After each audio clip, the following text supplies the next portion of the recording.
मनुवाद की छाती पर मनुवाद की छाती पर।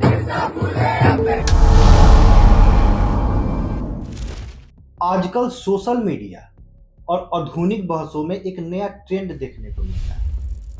हर कोई बिना सोचे समझे एक विशेष वर्ग को अलग ही कटघरे में खड़े करके देखता है। कोई कहता है कि हमारे साथ अत्याचार हुआ है, तो कोई कहता है एक विशेष वर्ग के ही लोग आखिर मंदिर के पुजारी क्यों होते हैं, हम क्यों नहीं होते।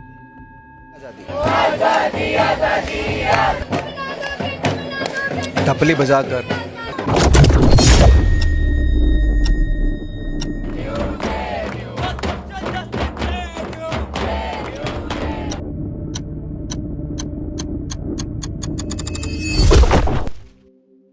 लेकिन क्या इन आरोपों को लगाने वाली आज की युवा पीढ़ी ये सच जानती है कि वो जिन शब्द, जिन भाषा और जिन संस्कृति का प्रयोग इन अलग वर्ग के लोगों के आरोप लगाने के लिए कर रही है, वो शब्द और वो भाषा और वो संस्कृति इन्हीं के बदौलत आई है। क्या उन्हें पता है कि ये भारत का जो प्राचीन धरोहर सुरक्षित है, तो इनके पीछे कितना बड़ा बलिदान है।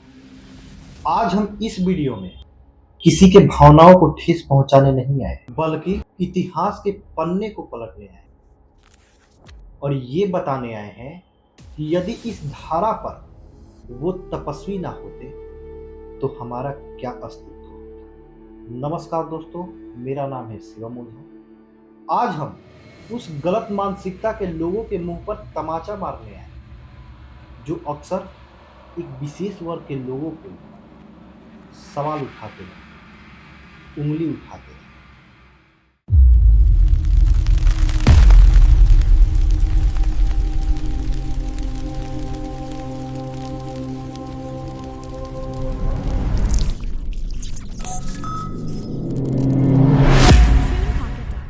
सोचिए कि अगर ऋग्वेद, यजुर्वेद, सामवेद और अथर्ववेद ना होते तो क्या हमारा अस्तित्व होता। वेदों के इन ऋचाओं और श्लोकों को हजारों साल तक किसी कागज और कलम के केवल स्मरण शक्ति के बल पर पीढ़ी दर पीढ़ी किसी ने जीवित रखा, वो ब्राह्मण ही थे। जब भगवान इस पृथ्वी लोक पर आए तो चाहे वो मर्यादा पुरुषोत्तम भगवान श्री राम हो या लीलाधर भगवान श्री कृष्ण, उन्हें भी विद्या लेने के लिए और शस्त्रों का ज्ञान लेने के लिए गुरु वशिष्ठ, गुरु विश्वामित्र और गुरु संदीपनी ऋषि के आश्रम में जाकर अस्त्र शस्त्र और शास्त्रों का ज्ञान लेना पड़ा। यह इस बात का प्रमाण है कि ज्ञान और तपस्या का समर्थ केवल उन्हीं लोगों के पास था। आज जो लोग विवाह के पवित्र मंडप में बैठकर या किसी के अंतिम संस्कार में बैठकर ब्राह्मणों को लूटने का आरोप लगाते हैं, उन्हें यह समझना होगा कि मंत्रों के जिस शक्ति से दो आत्माओं को 7 जन्मों के लिए बांधा जाता है, वो केवल व्यापार नहीं है। अगर यह इतनी ही साधारण चीज है तो कोई स्वयं का विवाह स्वयं ही क्यों नहीं करा लेता। हर शुभ और कठिन घड़ी में जिसकी जरूरत पड़ती है, केवल उन्हीं को कोसना ये कहाँ की समझदारी है। इतिहास गवाह है कि जब जब देवताओं और इस राष्ट्र पर संकट आया तो इन्हीं ब्राह्मणों ने अपनी विद्या और प्राणों की आहुति देकर धर्म की रक्षा के लिए अग्रणी भूमिका निभाई। जब बितासुर के नाम से त्रिलोक कांप रहा था और देवताओं के शक्ति क्षीण हो रही थी, तब महर्षि दधीच ने जीवित रहते हुए अपनी अस्थियां दान दी और उन्हीं अस्थियों से देवशिल्पी विश्वकर्मा ने वज्र का निर्माण किया, जिसको इंद्र को दिया गया और इंद्र ने उसी वज्र से राक्षसों का वध किया।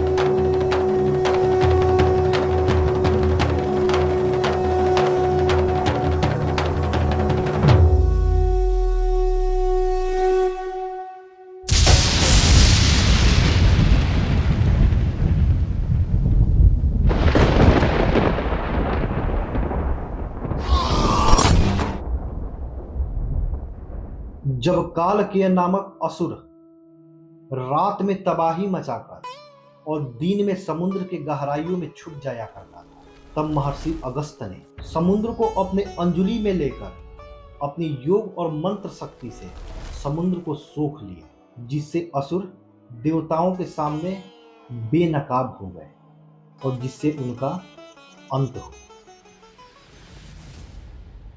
कुछ लोग यह भ्रम फैलाते हैं कि ब्राह्मणों का काम सिर्फ पूजा पाठ है, लेकिन जब जब आक्रांताओं और विदेशियों की नजर इस देश पर पड़ी तो इसी समाज ने शास्त्र छोड़कर शस्त्र उठाए। छत्रपति शिवाजी महाराज के हिंदवी स्वराज्य के सपने को अटक से कटक तक फैलाने का श्रेय चित्पावन ब्राह्मणों यानी पेशवाओं को जाता है। पेशवा बाजीराव प्रथम ने जीवन में 41 युद्ध लड़े और एक भी नहीं हारे। उन्होंने मुगलों को अपने घुटने पर ला दिया। अंग्रेजों के खिलाफ पहली विद्रोह की चिंगारी सुलगाने वाले अमर शहीद मंगल पांडे, झांसी की रानी जिनका मूल नाम मणिकर्णिका कांबे, वो भी इसी समाज की बेटी, जिन्होंने अंग्रेजों से लोहा लिया यानी अंग्रेजों से डट के मुकाबला किया। नाना साहब पेशवा, तात्या टोपे यानी रामचंद्र पांडुरंग और बाद में ब्रिटिश असेंबली में बम फेंकने वाले चांपेकर बंधु, ये सब इसी राष्ट्रभक्ति के बेदी से निकले हुए संतान। उत्तर पश्चिम भारत और पंजाब के मोहयाल ब्राह्मणों का इतिहास तो वीरता की पराकाष्ठा है। राजा दाहिर ने सिंध की धरती पर सबसे पहले अरब आक्रांताओं का रास्ता रोका और जब औरंगजेबों का जुल्म बढ़ा तब गुरु तेग बहादुर जी के साथ अपनी शहादत देने वाले भाई मातीदास और भाई सातीदास छिब्बर गोत्र के ब्राह्मण थे। पश्चिम उत्तर प्रदेश के त्यागी यानी आदि गौड़ शाखा ब्राह्मणों ने क्रूर आक्रांता तैमूर लंग का डटकर मुकाबला किया। 1857 में हिस्सा लेने की सजा के तौर पर अंग्रेजों ने त्यागी समाज के 26 गांवों के जमीन को नीलाम कर दिया था। आधुनिक भारत के पहले रक्षक मंत्री महावीर त्यागी इसी परंपरा के गौरव है। मंगल पांडे की पहली गोली से लेकर बाल गंगाधर के स्वराज्य के नारे तक और चंद्रशेखर आजाद की उस आखिरी पिस्तौल की गोली तक इस देश की माटी के लिए, इस देश की संस्कृति के लिए ब्राह्मणों ने वैचारिक और सैन्य दोनों मोर्चे पर अपना लहू बहाया। चाहे बिहार के दरभंगा राज, बेतिया राज और काशी नरेश द्वारा मुगलों और अंग्रेजों का विरोध हो या स्वामी सहजानंद सरस्वती का किसान आंदोलन हो, इतिहास गवाह है कि कभी इन्होंने किसी विदेशी ताकतों के आगे घुटने नहीं टेके। जो कि शराबियों के पक्ष में है, जो बलात्कारियों के पक्ष में है, जो मनुवादियों के पक्ष में है, जो ब्राह्मणवादियों के पक्ष में है।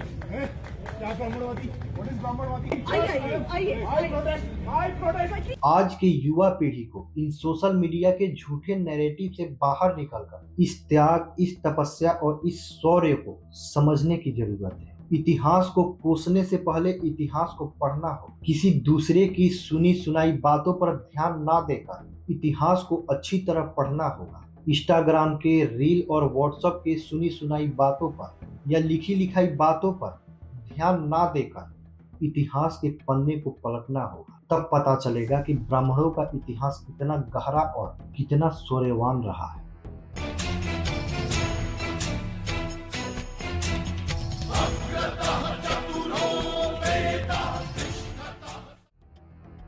अगर आपको यह जानकारी तर्कसंगत और सही लगी हो तो हमें कमेंट करके जरूर बताएं। और मेरा आपसे विनम्र निवेदन है कि सोशल मीडिया के नैरेटिव से दूर रहें, क्योंकि ऐसा ना हो कि आपका ज्ञान सिकुड़ कर रह जाए। इस वीडियो को शेयर जरूर करें ताकि आज के जनरेशन को हमारी संस्कृति के वास्तविक रक्षकों का इतिहास पता लग सके। वीडियो को लाइक करें, चैनल को सब्सक्राइब करना ना भूलें ताकि आने वाली सारी वीडियो का नोटिफिकेशन आपके मोबाइल पर तुरंत पहुंचे। जय हिंद, जय सनातन। Everything I do so instinctive and so passionate. Every word I move so descriptive like an adjective. I got a vendetta against people who patented being negative when you should be getting after it. I got facts over facts.